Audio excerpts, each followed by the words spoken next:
Okay, good morning again, everyone. Sorry for the hold up.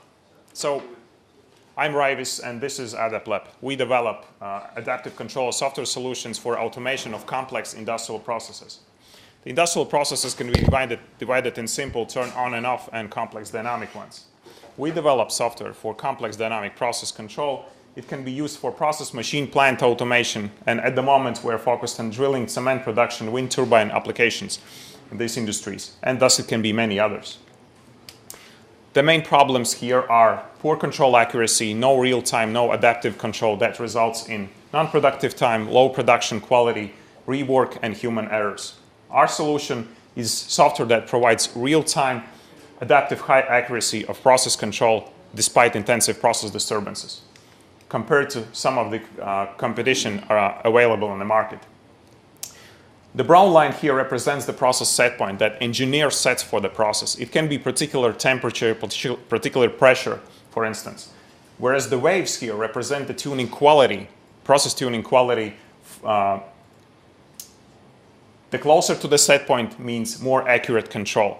So, in other words, it costs less time, less production waste, less money. Our software is created for industrial controllers. It can be developed for any particular system and installed by the operator through upper-level system named SCADA or controller directly. Let's take a look at one of particular processes and our developments there to see how we're better. It is surface back pressure control during oil and gas well drilling. Now, the two of the most important parameters in drilling an oil and gas well is pore pressure created by trapped fluids and gas in a pore space of rock, and hydrostatic pressure, created by drilling fluid that is used to circulate the well and clean it from the earth particles during the drilling. They both changed constantly during the drilling and create problems with the process control. What happens if the pore pressure is higher than the hydrostatic pressure? It creates well underbalance when sections of the well collapse and uncontrolled flow of fluids and gas go into the well. It can lead to blowouts and loss of equipment, also called a kick. If the hydrostatic pressure is higher than the pore pressure, it creates well overbalance when it fractures the formation and drilling fluid goes out of the wellbore right into the formation, causing the loss of the drilling fluid. Solutions used to keep the well in balance is electronic back pressure choke controlled by industrial controller. It closes when the pressure in the well is too low, or opens when the pressure in the well is too high. So to do so with current non-adaptive approach, the industrial controller is provided with complex well parameters calculated before the drilling for different depth of the well. What happens if the well doesn't want to behave, or the nature doesn't want to behave with already predicted complex well model? It leads to non-productive time when you have to stop the process to recalculate the parameters for industrial controller. It can lead to equipment loss, blowouts, hazardous situations, and even pollution. Our solution is software, adaptive controller software that provided 5 times increased process stability during our last test in the US on actual equipment with our first client.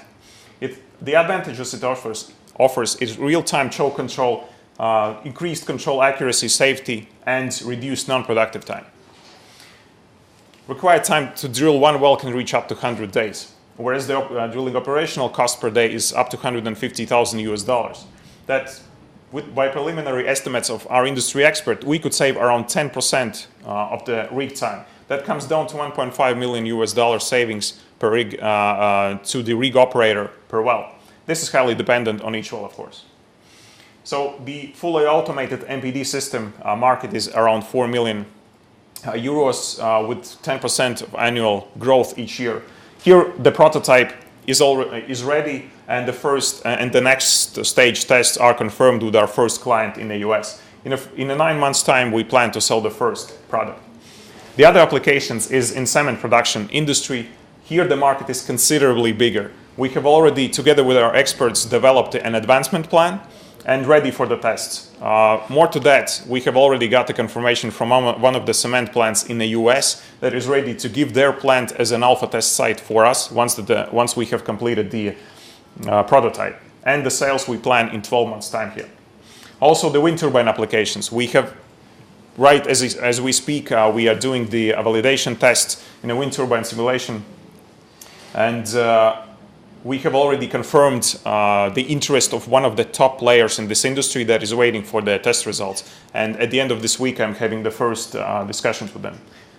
So our needs at this stage is 300,000 euros to complete the development and start sales of applications for drilling, cement, and wind turbine industry in 9 to 12 months' time. And also initiate development of other applications. As for other applications, I would like to emphasize our cooperation with a company called Danfoss. It is a huge company and the leader in a drive technology. They develop drive solutions to control electric current motors. So this is a short example of the letter we have received from them, where they state an ongoing interest in our technology and also emphasizing the great potential it has in this industry and also for their portfolio especially. So the drive market globally is projected to reach $25 billion by year 2020. So our aim is to reach a significant, to become a significant player in our industry in the coming years and to reach the level to be interested for companies like Siemens, ABB, Emerson. And our team, we have way more than 60 years of combined experience in a field of control algorithms, and we have an experts in for all applications in all fields that we have entered that will help us to succeed. Plus, we have the full support of Commercialization Reactor. Thank you, and I'm happy to take your questions now.